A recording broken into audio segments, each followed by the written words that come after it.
what they tried to do.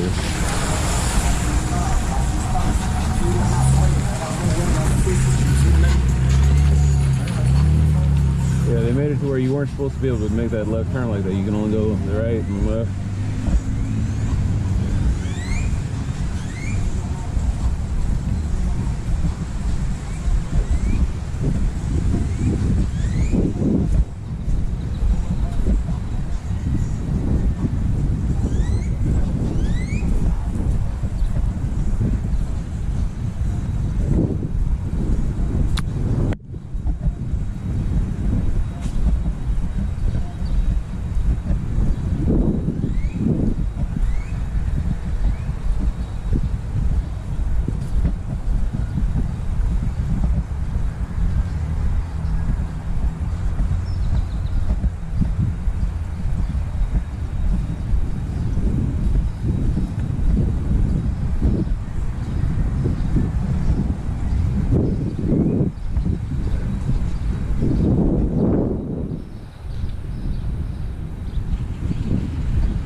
But just enough to ease your mind.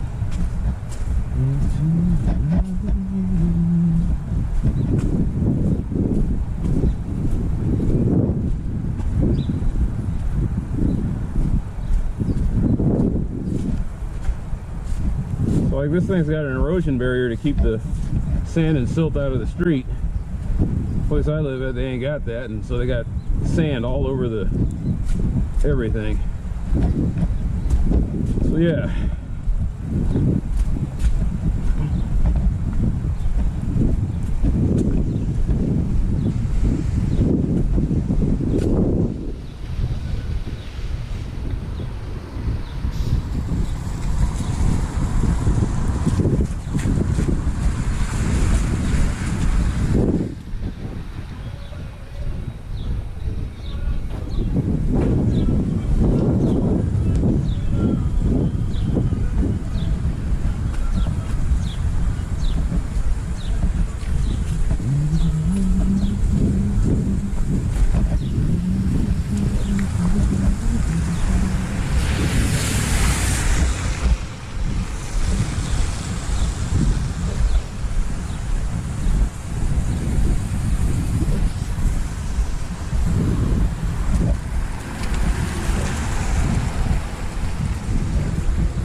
It's like an Hispanic version of Ron Jeremy.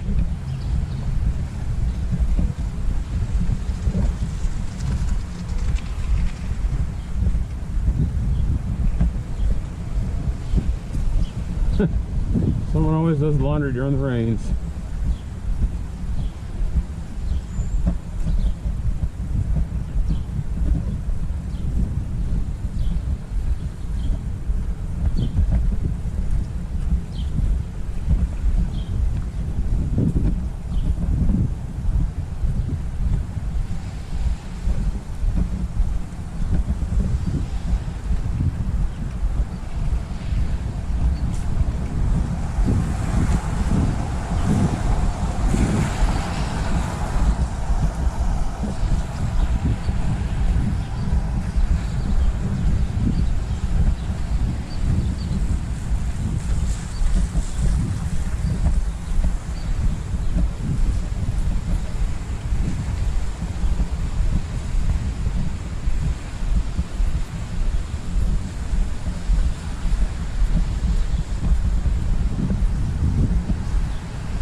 second line of spiller sign.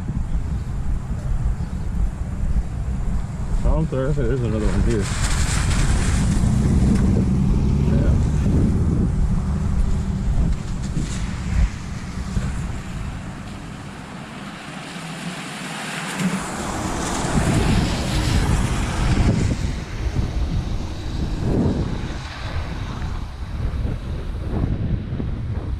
It's a locals, not even a citywide thing, it's just a little sliver of a city. And there's even dirty money involved and all of that.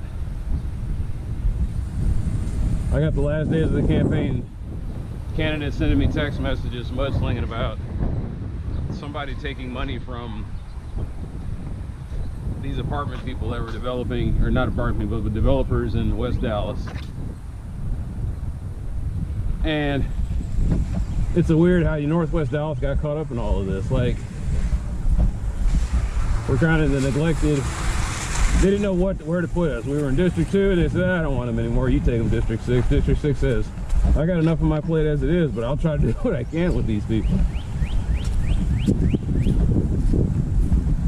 They've got a genuine gentrification problem in West Dallas where people are getting land ripped out from under them. And the stuff they're putting down, they might as well have not even bothered. They're putting down cheap housing that ain't gonna last the test of time and charging an exorbitant price for it. It's a big boondoggle trying to promote West Dallas is gonna be this big giant, don't you worry, it's gonna be the next housing complex, and it's just not.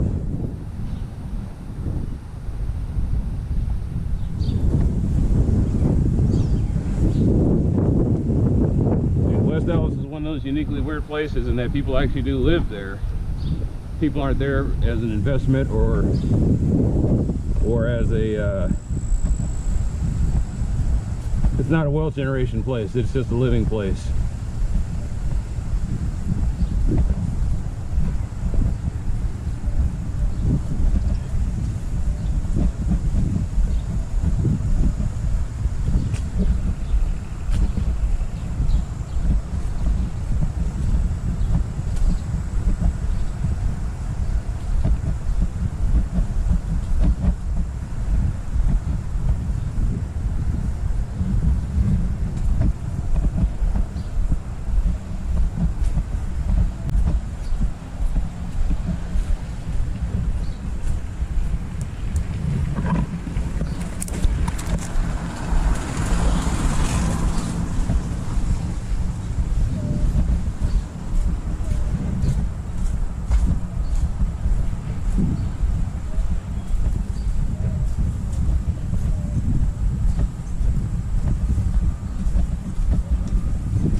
So I thought these were tobacco trees.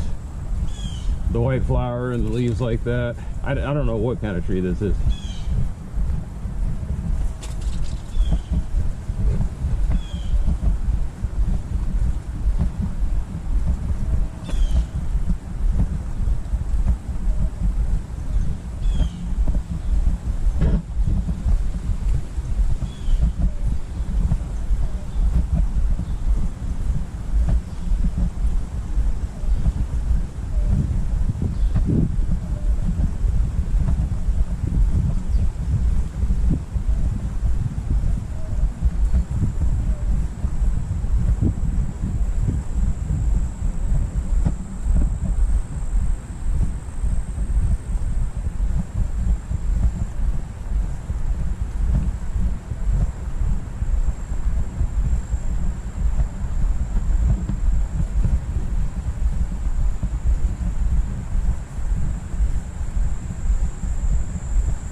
The old Mercury Mercer.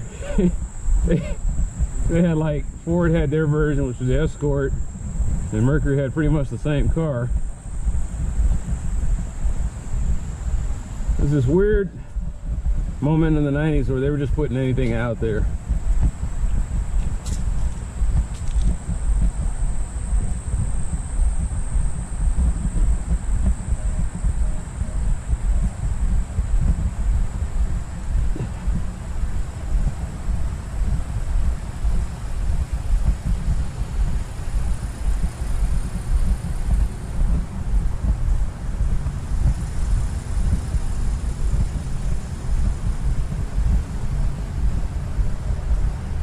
Well, when I started getting dressed,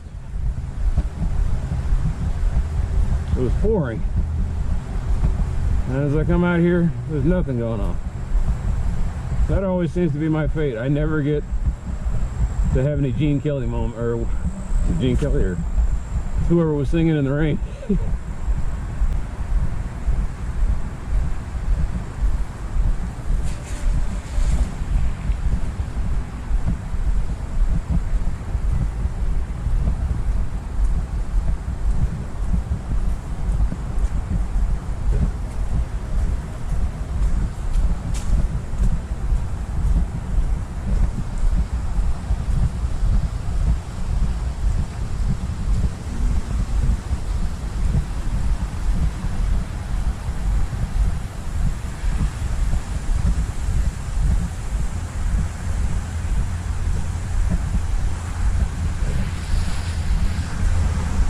No, I'll never understand why. Like I said, there's something uniquely Japanese about that whole thing. You don't have, it's a video game. They're gonna run around, do the thing. In America, they make video games just to make money. So it's just make it as cheap as possible, make it as forgettable as possible, just as long as they spend money on it and waste a little time on it. Japan sat there and they said, let's make a video game a portal into an unforgettable experience. And I was like, why would they do it? So I'm thankful, don't get me wrong. It's just the amount of work you put into, the amount of work they put into 16-bit games. Making the graphics swirl around just a certain way. Making the map colors a certain way. Making it all blend together. And then all of a sudden you compose this music that gets stuck in a generation's head. Like Pac-Man had an initial, no, Pac-Man's a Japanese game. Oh yeah. Trying to think of American games, that's what I'm saying, they're so forgettable back in the 80s that the Americans actually developed and it was memorable. I remember all those crappy ass Atari games with really shitty graphics. With really shitty graphics. And sound effects were just kind of there, like Atari basketball comes to mind. Probably some guy that says, what are you talking about, man? I killed it on Atari basketball. But you don't remember the music, you barely remember the sound effects. Just something they threw out there. Everybody remembers E.T. though. You remember the words.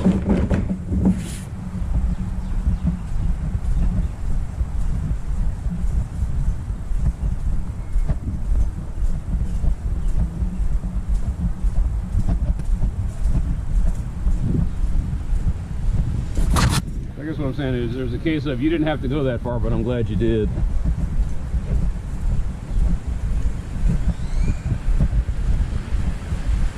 And I can really say that about American companies. It's, you didn't have to go that far, but I'm glad you did.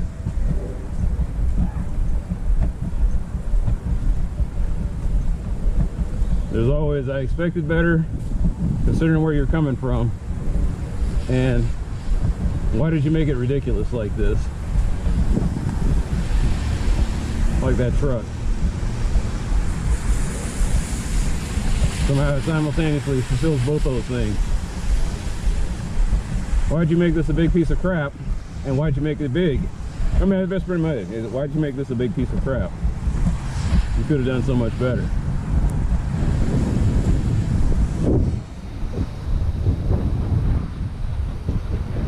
A little piece of crap seems to be understandable. Why you make this gigantic behemoth of steel that can't haul anything, can't be parked everywhere.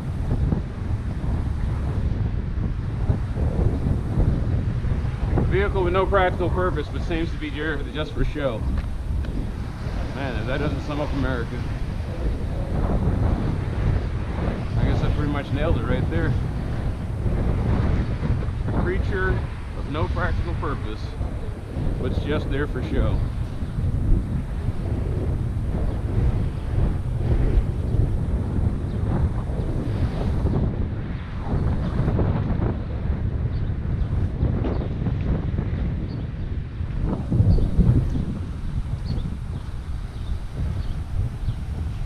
I keep thinking about the Jeep.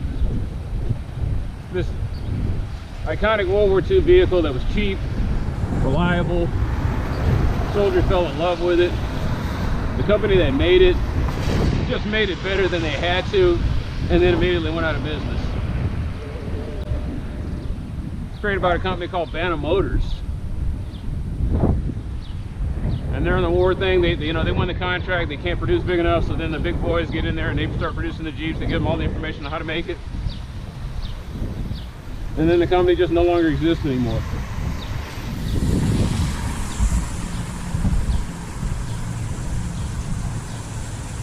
It's flowing, but man, it is struggling. Mixon and Hawick.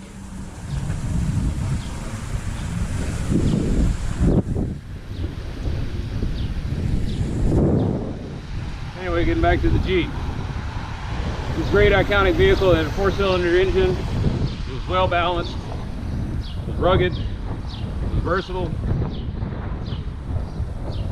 Easily customizable and convertible and everything else you want to say about it. And then America just looked at it, and then the American car companies looked at it, and they kept trying to put a bigger engine in it. They put a 6-cylinder in, and all of a sudden it lost its balance. Suddenly it wasn't as reliable. Suddenly it became a death trap. Wow, what happened there? Somebody took that thing out.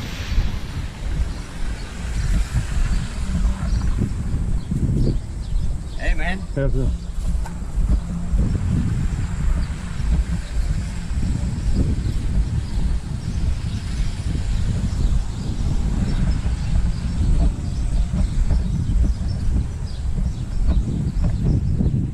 And then you look at today's Jeep, pretty much the same thing. This is badly engineered, temperamental, death trap.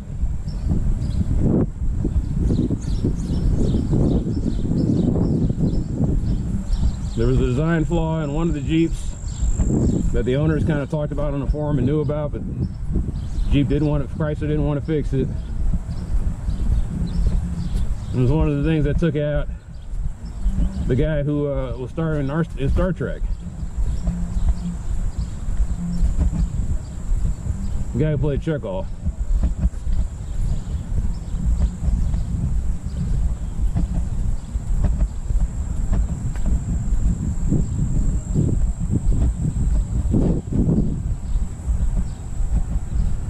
At one point a Jeep might have been practical. At that point it's long since passed on.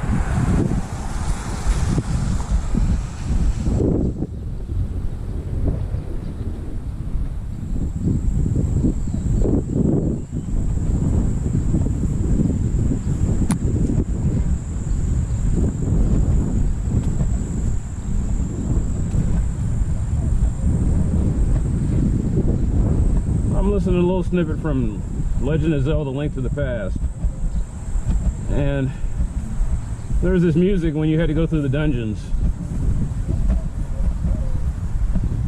and the whole thing was designed to create tension, and it kind of succeeded in that. You have these violins going at a spiritual place that would make Vivalt and make this guy's name, Paganini blush. Really jittery. And then come the horn. Boom, boom, boom, boom. And you're like, oh shit. Guess I better get serious.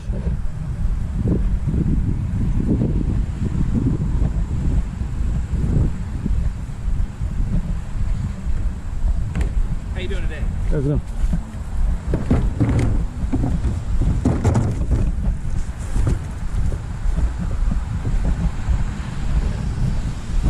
Okay, so my thing just decided to cut out on me.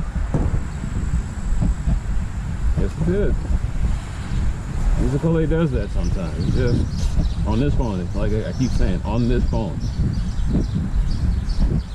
I'll just be sitting there, the damn thing will drop out.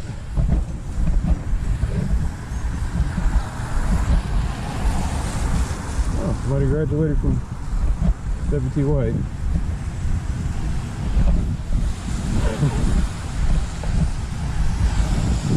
I never got that because this is TJ's territory. This is TJ's district. But you know what? They're not gonna fight that hard for it. That was another one. So I keep thinking about the Jeremy Hill saga, where he wanted to go to W.T. White, and he was a 14-year-old kid who was already a major league prospect, and TJ put up a big stink when he decided to go to W.T. White and tried to bar him from being able to compete. He still didn't go to he still didn't wind up going to TJ. He just was playing for some kind of baseball league where they took young kids. It was like a summer league that kept going.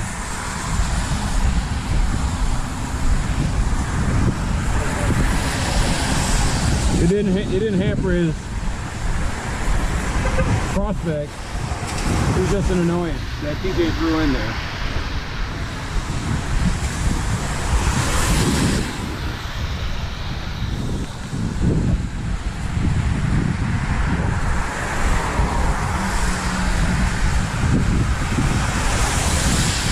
They're not going to fight for the guys in this neighborhood that don't have any particular talent. I don't even know if they still enforce that. I mean, I don't even know if they still have that anymore. It's just, I guess you just go where you can go.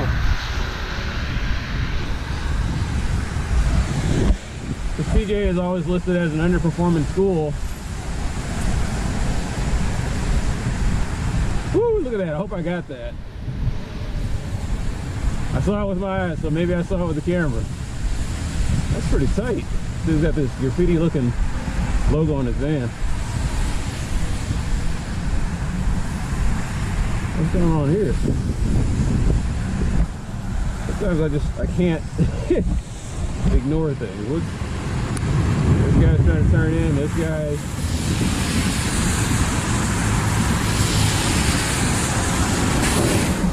Looking at that whole thing, man, it's a trip. Hey, I gotta call this in. Bolivar and Marsh. Yeah, that's all clogged up. Bolivar and Marsh. Southbound. Or northbound in the south part.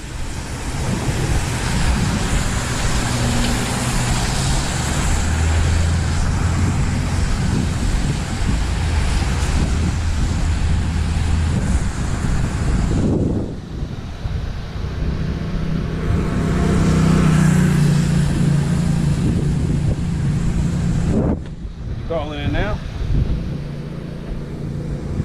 Let's see how busy they are. That shouldn't take long. It shouldn't, but it probably will. Is it clogged? What time is it? It's almost 4. They got a lot of vehicles coming down here. Well, let's go and follow them.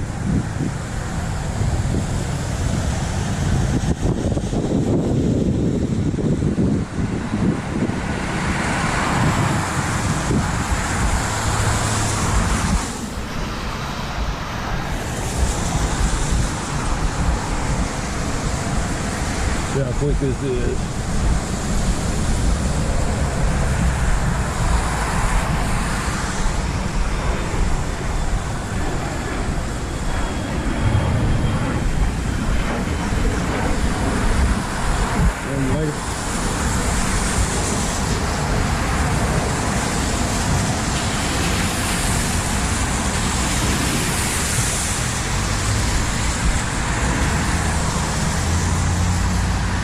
Yeah, it's hard.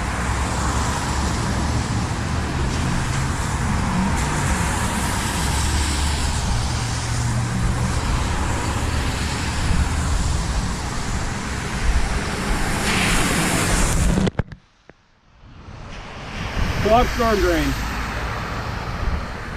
Yeah, it's clogged.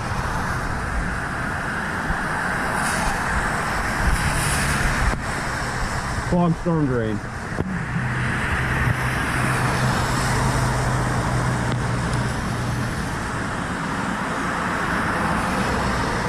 No.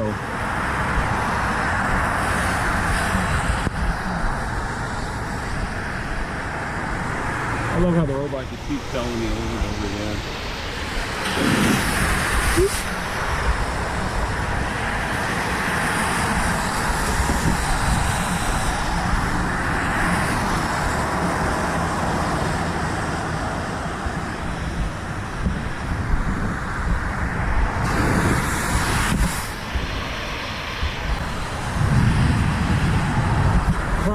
This is Wemdon. I'm calling in a clogged storm drain.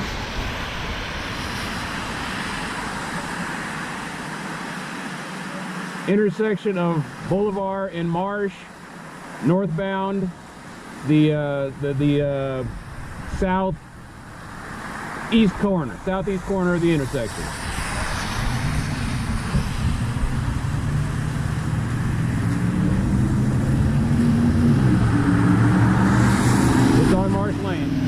It's on Marsh Lane.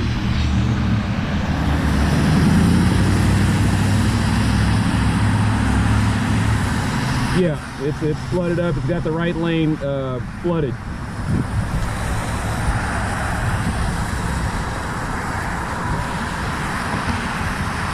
It is not. No, it stopped raining. It's just now all the stuff's draining, and over here it's just pooling.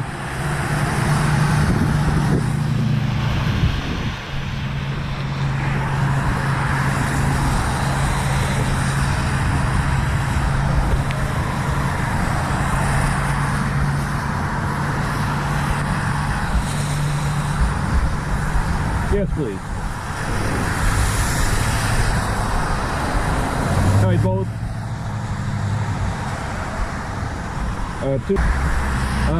You should have my name listed there. Did my number pull up anything?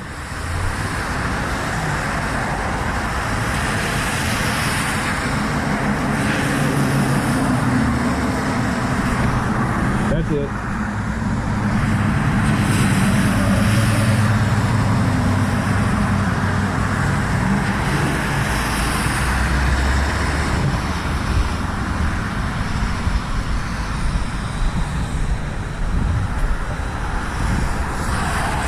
Yep, I'm watching people drive through it, and they're splashing, they're hitting the sidewalk, but on top of that, they have to kind of go around it. Yeah.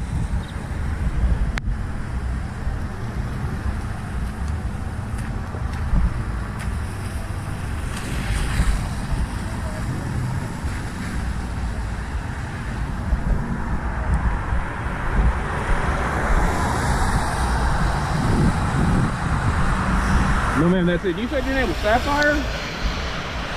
Like the gemstone? Oh, okay. That's kind of cool. Oh, Sapphire. I have to remember that. All right, that's pretty cool. Thanks for all you do, Sapphire.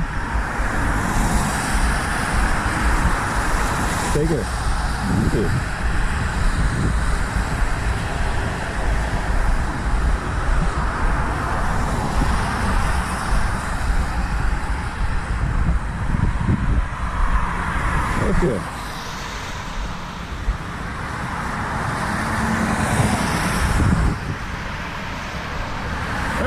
take a shower now.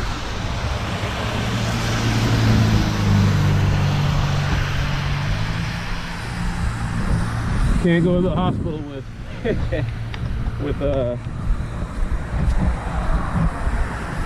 street water all over my body.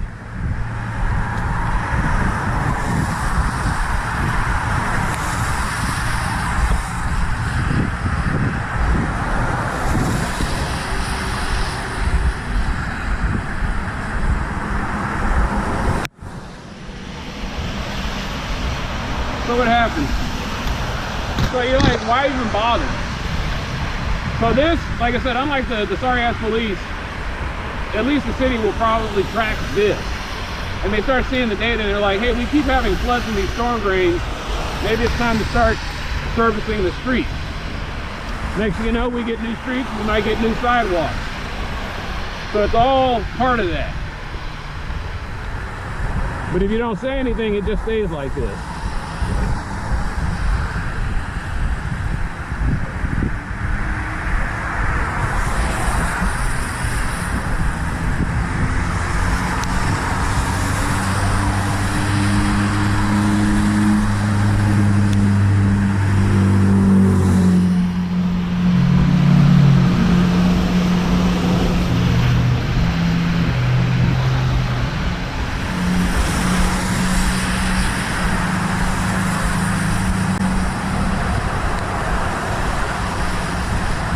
Still hadn't fixed it.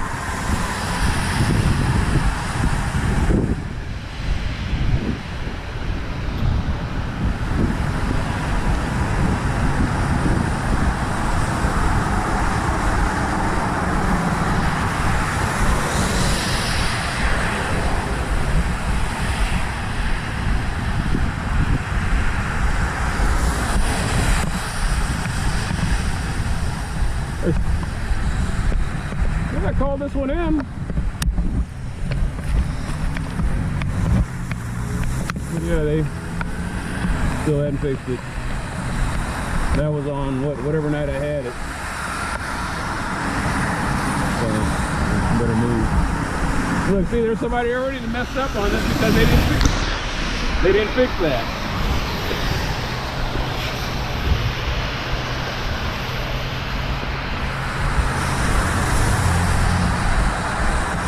However, they didn't close my ticket out. So there is hope.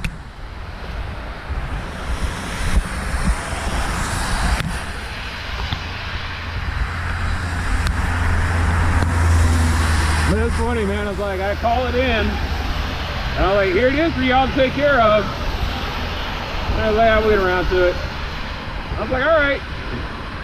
Walk around and find out. Could you sue the city for that? Probably. That might be one of the things I can sue them for.